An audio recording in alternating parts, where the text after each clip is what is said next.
Sejam bem-vindos a todos a mais uma EBD Debate. É um prazer estar falando com vocês em mais uma lição da nossa Escola Bíblica Dominical, da classe dos adultos, da lição da CPAD, quando estamos tratando sobre a renovação cotidiana do homem interior. Então a lição número 10 vai tratar sobre esse tema e como de costume, nós não iremos ler a leitura bíblica em classe, uma vez que ela se encontra em 2 Coríntios, capítulo 4, do verso 11 ao verso 18. Então pause esse vídeo e acompanhe na tua Bíblia, na tua lição, no teu smartphone ou computador, onde você tiver uma Bíblia, que você possa acompanhar, ou pause esse vídeo e acompanhe a leitura bíblica em classe desta lição de número 10.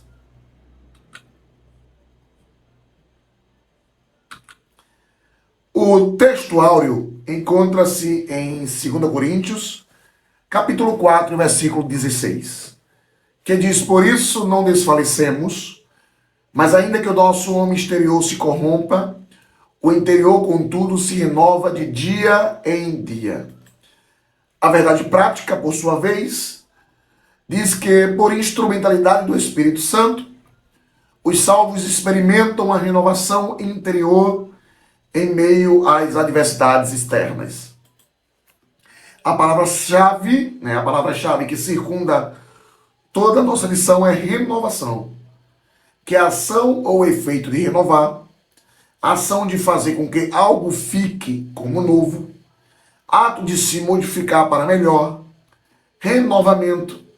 E a etimologia da palavra renovação, que vem do latim, é renovationes. Então, renovação, que é a palavra que circunda toda a nossa lição, quer dizer ação ou efeito de renovar, ok? E introduzindo a lição de número 10, nós introduzimos a lição dizendo o seguinte: as adversidades externas são uma incontestável realidade. Apesar disso, por meio do Espírito, os salvos experimentam a renovação espiritual no interior de sua vida. Não obstante, durante a nossa existência, o corpo mortal permanecerá sujeito às adversidades da vida, como os textos relatam sobre isso. O segundo livro de Coríntios, capítulo 5, verso 2 e o verso 4, diz o seguinte: e por isso também gememos, desejando ser revestido da nossa habitação que é do céu. Porque também nós, os que estamos nesse tabernáculo, gememos carregados, não porque queremos ser despedido ou despido, melhor dizendo, mas revestido, para que o mortal seja absorvido pela vida. Então, durante a nossa existência, o corpo mortal permanece sujeito às adversidades da vida. Então, nessa lição, nós veremos, primeiro, o sofrimento do homem exterior, o fortalecimento do homem interior, os desafios atuais como forças externas que tentam esmagar a nossa vida espiritual. Então, a finalidade é mostrar que o crente espiritualmente renovado pode resistir a qualquer ataque das trevas. O tópico 1, ele vai abordar a temática o sofrimento exterior. E o primeiro subtópico vai apresentar a experiência de Paulo com esse sofrimento exterior. Então o apóstolo Paulo é um exemplo de um homem que sofreu adversidades externas, mas não perdeu a solidez da vida espiritual. Suas epístolas relatam tribulações acima de suas forças, a ponto dele perder a esperança da preservação da própria vida. Ainda podemos ler menções do apóstolo a prisões, açoites, apedrejamento, perseguições, fadiga, fome, sede, frio e nudez. Então, por tudo isso, o apóstolo Paulo, ele enfrentou durante a sua jornada cristã e que são sofrimentos que estão impostos também para a nossa vida. Nós não estamos isentos de passar por tudo isso. O que o Senhor prometeu para nós foram aflições, mas que tenhamos bom ânimo, porque Ele venceu o mundo.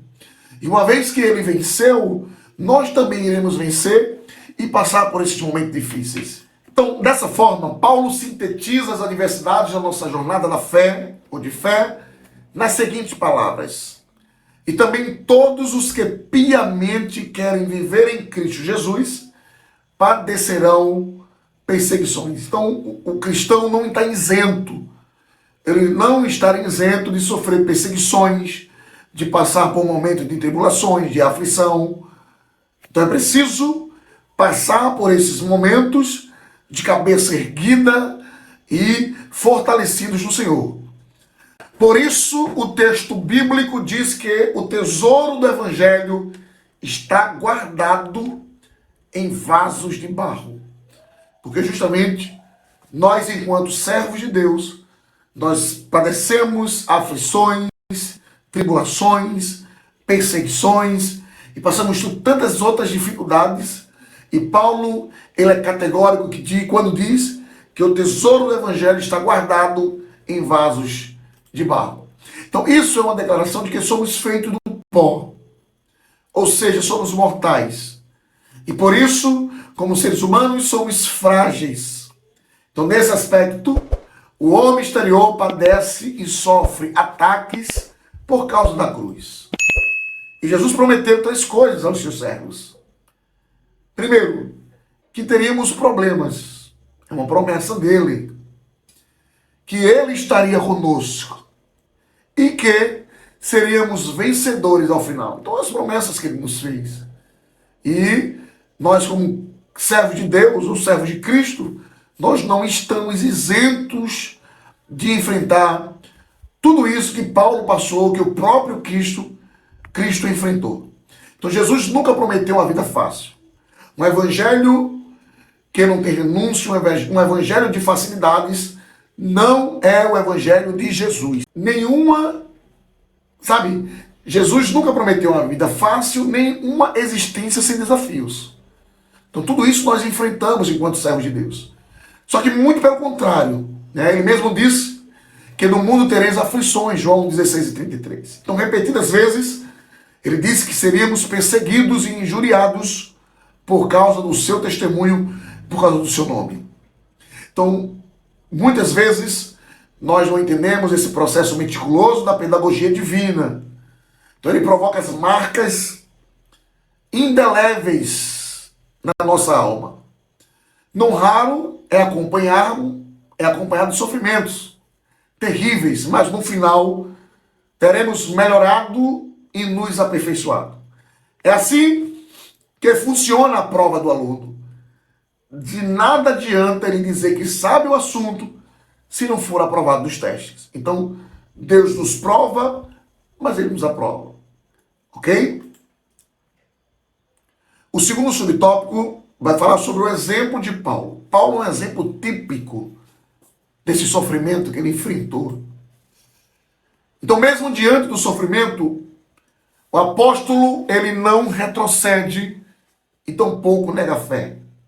Suas provações forjaram a confiança em Deus na sua vida e ministério. Ele reconhece que suas fraquezas são instrumento do poder de Deus, ou do poder divino. Sua vida está no serviço do Mestre, em favor dos escolhidos e para a glória de Deus. E cônscio de sua vocação, o apóstolo declara: por isso não desfalecemos, ainda que o nosso homem exterior se corrompa. Então, nesse aspecto, o legado do apóstolo é de perseverança. É isso que nós temos que seguir esse exemplo de Paulo, que mesmo diante de toda a tribulação deste mundo, nós precisamos ser perseverantes. Embora o homem exterior seja consumido pelas tribulações, o salvo não desanima e nem recua. E acerca disto, Cristo nos assegurou, dizendo uma vez mais, reitero, no mundo tereis aflições, mas tende bom ânimo, eu venci o mundo. O terceiro subtópico vai falar sobre a esperança do crente. Então a gente viu um exemplo a ser seguido, que Paulo, ele é um exemplo a ser seguido. Nós vimos também a experiência do apóstolo Paulo quanto aos sofrimentos do homem exterior, do corpo, o que ele passou, o que ele vivenciou. E agora, no subtópico 3, vai falar sobre a esperança do crente. Então, nas Escrituras, o contraste entre aflições do homem e o poder de Deus estão representados da seguinte forma. Vamos lá. Atribulados, mas não angustiados. Olha só, que contraste. Então, atribulados, mas não angustiados. Então, ou seja, mesmo pressionado, o crente não é esmagado. Perplexo, mas não desanimado. Olha só, mesmo confuso, o crente não se desespera. Veja que coisa linda que Paulo fala. Perseguido, mas não desamparado. Ou seja, mesmo ameaçado, o crente não é abandonado. Paulo ainda continua. Abatidos, mas não destruídos. Ou seja, mesmo derrubado, o crente não é nocauteado. Então o texto acima, que é um texto que se encontra em 2 Coríntios capítulo 4, do verso 8 ao verso 9, ensina que embora no nosso corpo esteja sujeito, embora que o nosso corpo esteja sujeito ao pecado e ao sofrimento, Deus sempre provê um meio de escape. Então nosso Senhor obteve êxito sobre a morte e do mesmo modo temos esperança da vitória e da vida eterna. Tito capítulo 2, versículo 13 vai dizer, aguardando a bem-aventurada esperança e o aparecimento da glória do nosso grande Deus e do nosso Salvador, Jesus Cristo. Sintetizando o tópico 1, o apóstolo Paulo sofreu muitas aflições, mas diante de tudo isso que ele passou, ele se manteve fiel. Nós devemos seguir seus exemplos, o seu exemplo. E a Bíblia é clara quando diz ser fiel até a morte e dar-te-ei a coroa da vida. Então Paulo se manteve fiel até o fim da sua vida e com certeza receberá um grande galardão naquele grande dia. Amém? Bom, o tópico 2 da nossa lição vai falar sobre a renovação interior. Já falamos um pouquinho mais sobre o homem exterior, sobre o sofrimento do homem exterior. Agora vamos falar dessa renovação do interior. O subtópico 1, uma vez que a gente vai tratar sobre o homem interior agora, vai falar sobre o fortalecimento diário. Então a Bíblia enfatiza que o Espírito Santo, ele é o agente que habilita o cristão a manter-se fiel na adversidade. Então esse poder do Espírito atua no homem interior e capacita o crente a perseverar e a viver afastado do pecado.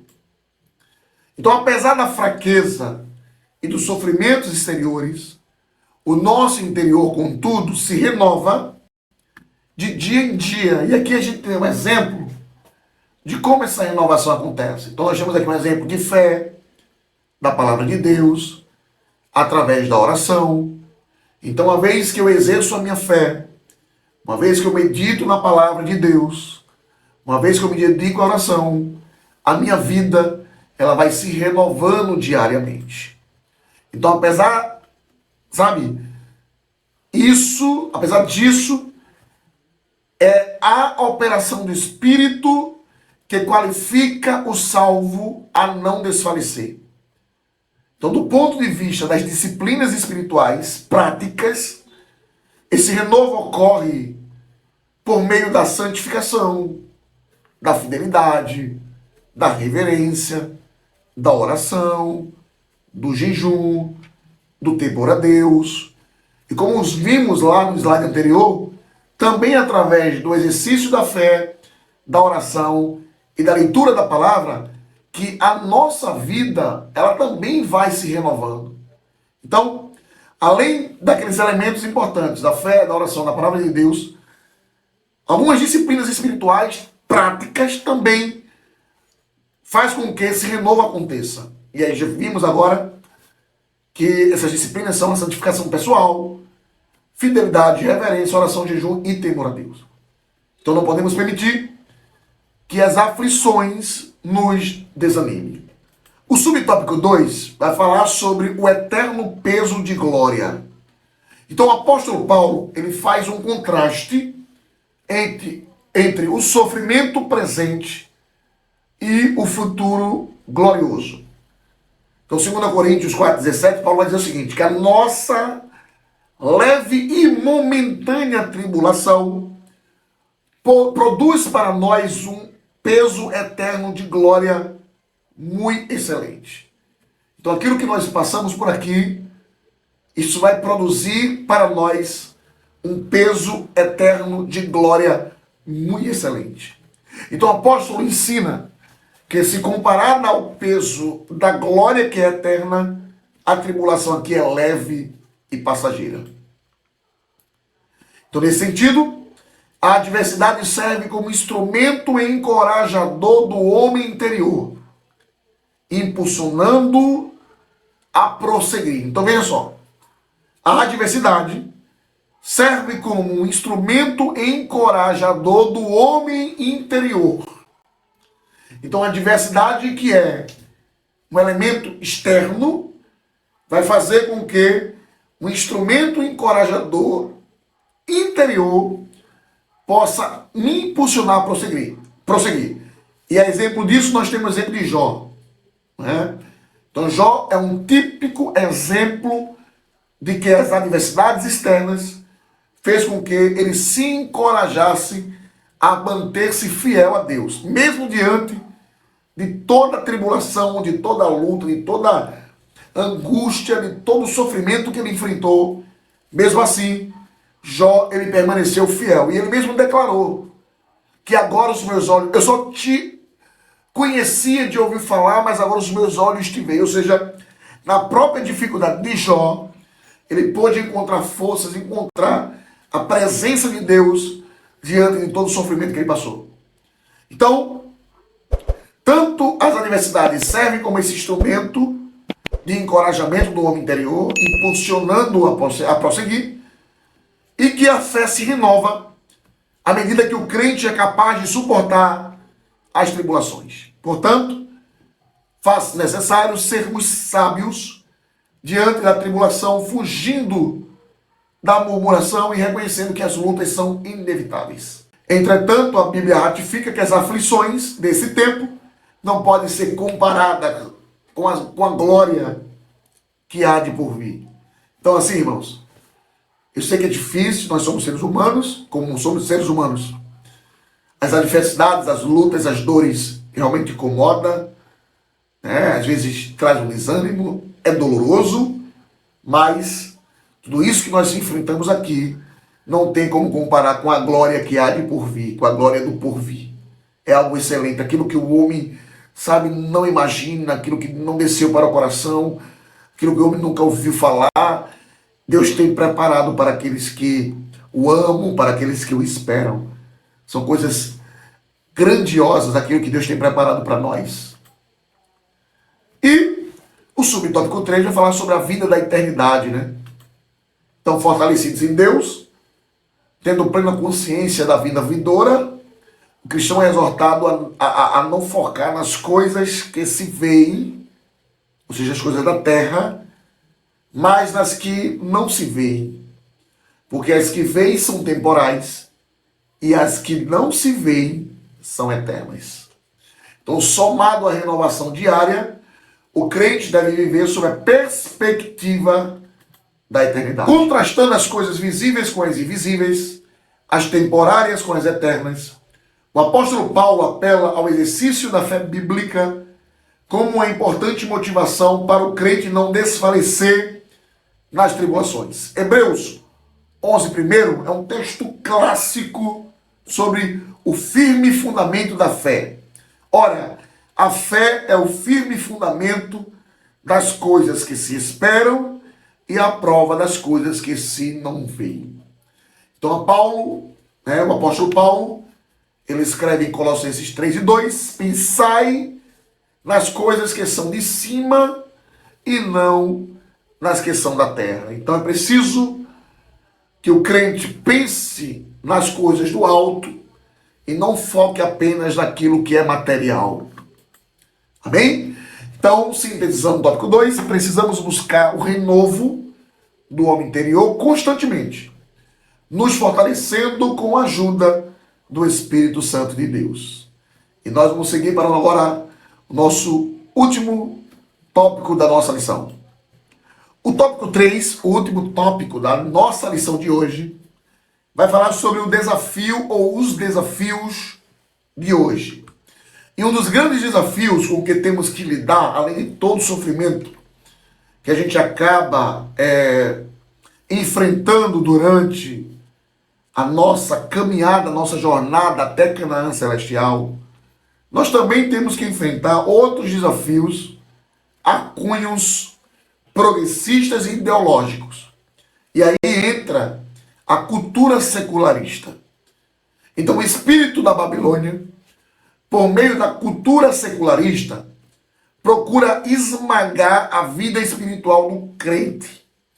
Olha só, o espírito da Babilônia, por meio da cultura secularista, procura esmagar a vida espiritual dos crentes. Então, essa cultura secularista é um sistema materialista que é o quê? Vamos lá. Nega a realidade espiritual. Então, a cultura secularista, ela visa negar a realidade espiritual. Nega a existência de Deus. Então, dentro dessa visão materialista, Deus não existe. Negam a verdade bíblica. E o que mais choca ultimamente é que algumas igrejas, alguns cristãos já estão conseguindo relativizar o pecado. E isso é perigosíssimo. Então, quando você relativiza o pecado, o crente ele entra por um caminho tenebroso. Então, essa cultura secularista, esse sistema materialista que está vinculado a essa cultura, além de negar a realidade espiritual, né, que não existe nada espiritual, essa realidade espiritual não existe, que não existe Deus, negam as verdades bíblicas. Ou seja, a Bíblia deve ser ignorada, deve ser reescrita, deve ser atualizada, a Bíblia é antepassada, é antiquadro, a Bíblia foi escrita por homens, então não deve ser levado ao pé da letra, e também negam todo o conjunto de valores provenientes da palavra de Deus. Então, princípios norteadores do cristianismo para uma vida feliz e saudável, essa cultura visa negar esse conjunto de valores e princípios. Então, olha o sistema que nós estamos lutando diariamente. Então, é difícil e nós temos esse grande desafio de ser um arautos da verdade, ser sal e luz perante essa sociedade corrompida. É um desafio, mas é um desafio que nós conseguimos lutar, porque o Espírito Santo está conosco, nos orientando, nos guiando e mostrando o verdadeiro caminho. Então, diante deste ataque, Deus renova o seu povo por dentro, intrinsecamente, por dentro, no interior, para que resista aos ataques e tome posição contra o advento do mal. Isso é importante. Isso é muito importante. Mateus 16:18, ele tem uma interpretação diferente. Algumas pessoas interpretam esse texto meio que equivocado. O texto é claro. Tu és Pedro, e sobre esta pedra edificarei a minha igreja, e a porta, as portas do inferno não prevalecem contra a igreja. Então, se a gente pega esse cenário de Mateus 16:18 e a gente imprime ele, coloca ele aqui visualmente, nós vamos entender que a visão de Mateus 18, 16, 18, não é a igreja em posição de defesa, mas sim a igreja em posição de ataque. Porque as portas que não irão resistir ao ataque não é da igreja, e sim do inferno. E as portas do inferno não vão prevalecer contra a igreja. Olha só o texto. Então, nós temos que nos manter firmes e atacar, aqui o texto é claro, então Deus renova o povo por dentro para que resista aos ataques. Aqui a gente está em posição de defesa, mas nós precisamos agora não só ficar em posição de defesa, mas precisamos também contra-atacar, porque as portas do inferno não irão prevalecer contra a igreja de Jesus. Amém? Então o desafio dos nossos dias é que, além de todas as forças que tentaram os servos do Senhor ao longo dos anos, temos agora outras variáveis que complicam essa equação. Não cada vez maiores, sabe? Então existe cada vez maiores configurações de pecados, mais heresias, mais desvios doutrinários e mais dissimulação. É uma luta, porque além de você lutar com essa cultura de maneira externa, ou seja, através do mundo, você vai ter que lutar contra o mundo, contra esse sistema. Infelizmente, também esse sistema secularista e materialista tem adentrado dentro das igrejas. E aí tem surgido maiores configurações de pecados, mais heresias.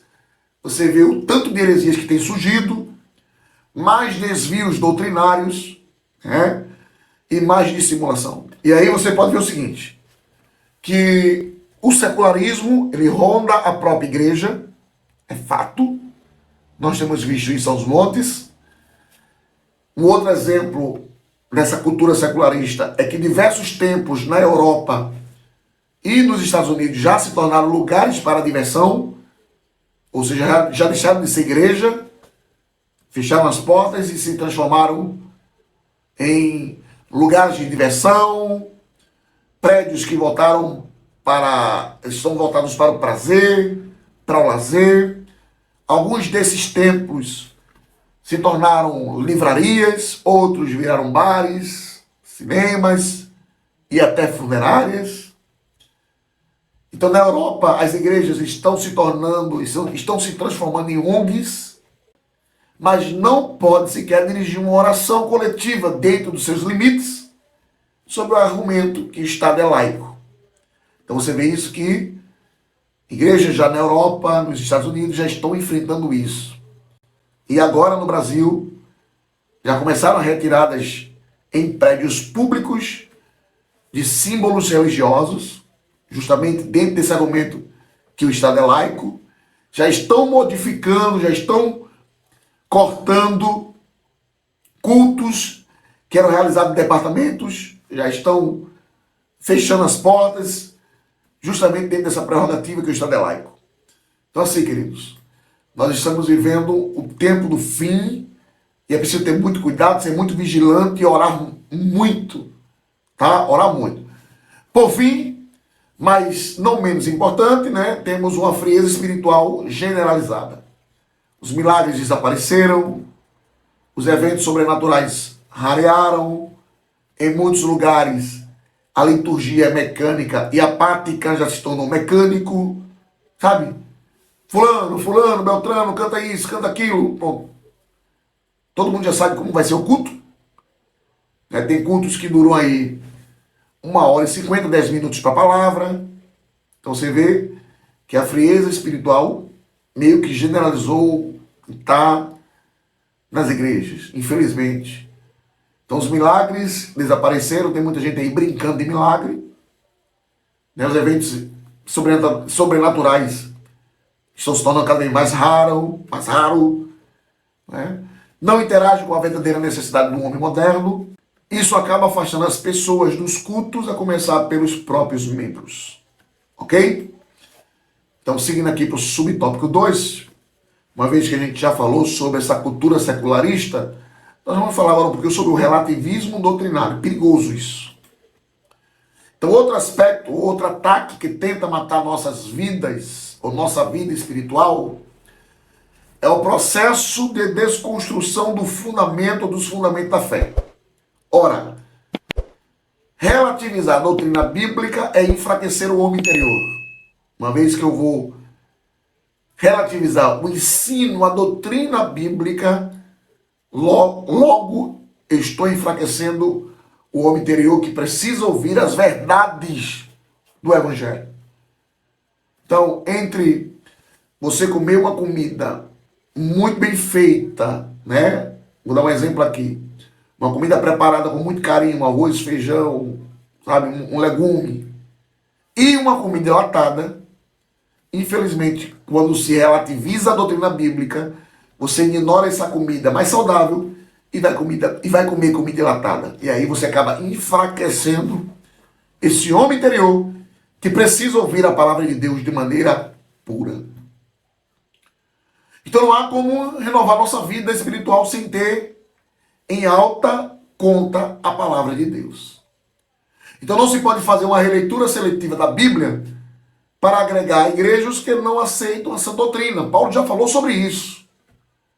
Que nos últimos dias não suportariam a sã doutrina. 2 Timóteo, capítulo 4 e versículo 3. Olha o que Paulo diz. Porque virá tempo em que não suportarão a sã doutrina, mas tendo coceira nos ouvidos, amontoarão para si doutores conforme as suas próprias concupiscências. Então, não adianta fazer uma releitura seletiva da Bíblia para agregar à igreja os que não aceitam a doutrina. A palavra tem que ser pregada na sua essência. Doa em que doer. Doa em que doer. A palavra precisa ser pregada na sua essência. O relativismo aliado à ideologia secularista impõe o que deve ser considerado como ideal. Assim, o pecado é aceito e tolerado. Porém, o crente renovado deve reagir contra essa inversão de valores, resistir ao espírito da Babilônia e batalhar pela fé que uma vez nos foi dada aos santos. Então devemos amar o pecador, mas não podemos tolerar a prática do pecado na igreja. Então não podemos tolerar de maneira alguma a relativização doutrinária. A Bíblia, ela tem que ser pregada na sua essência. Aquilo que preceitua-se como pecado deve ser considerado como pecado, e eu não preciso maquiar para tentar agradar um grupo seletivo que não quer ouvir a verdade do Evangelho. Então é preciso ter muito cuidado.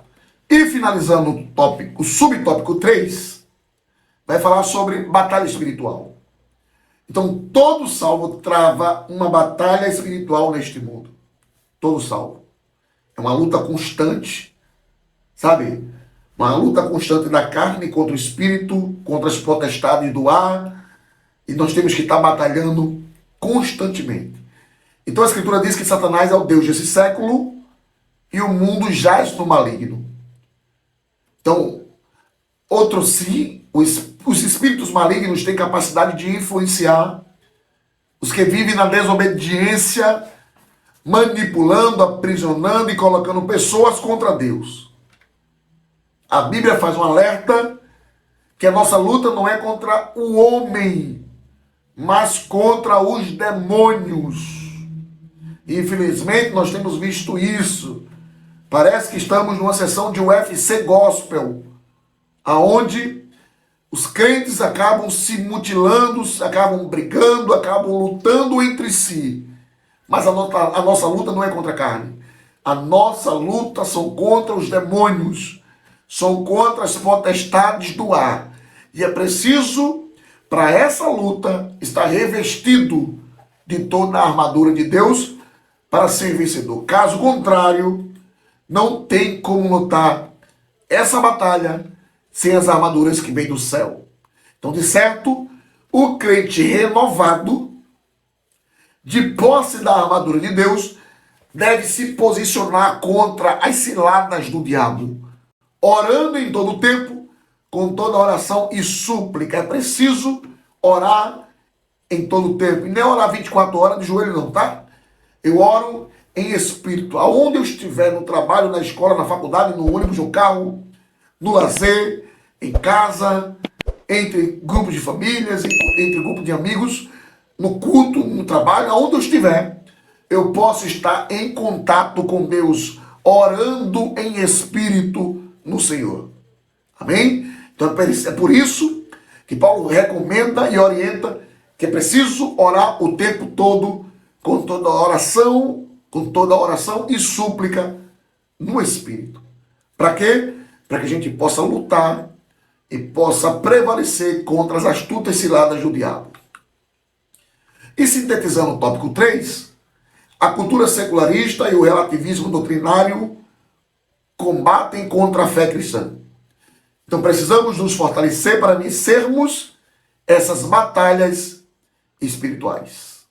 E chegamos ao fim da nossa lição, concluindo que nosso homem exterior estará sujeito às tribulações dessa vida. Concluímos também que nosso homem interior não deve desfalecer, mas se renovar por meio do poder do Espírito Santo. Concluímos também que os sofrimentos do tempo presente não podem ser comparados com o peso de glória eterna reservada para os fiéis. E por fim, nós concluímos que no tempo presente de ataques e desconstrução da fé cristã, necessitamos de renovação do nosso interior. Queridos, chegamos ao final de mais uma lição. Aguardo você na próxima lição. Então curte, compartilha, comenta, o teu comentário é muito importante.